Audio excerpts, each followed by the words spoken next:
አብርሽ እውነቱን ተናገረ። የሄርሜላን እውነታም አወጣ ማለት ነው።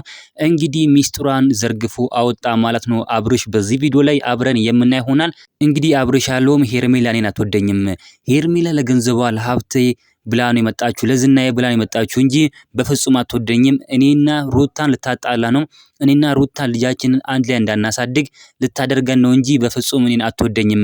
የቀድሞ ባሏን ራሱ የፈለገችው ለብሩ ለገንዘቡ ብላ ነበር።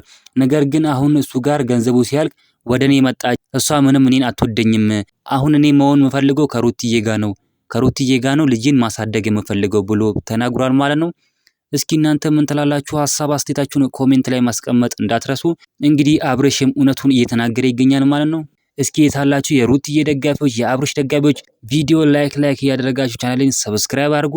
እዚህ ቻናል ላይ እንግዲህ ስለ ሩታ ስለና አብርሽ በጣም ብዙ ነገር የምናወራው አለ። እንግዲህ የኔ እንቁ ቤተሰቦች እስኪ ቻናሌን ሰብስክራይብ አድርጉ። በጣም ነው የምወዳችሁ፣ በጣም ነው የማከብራችሁ።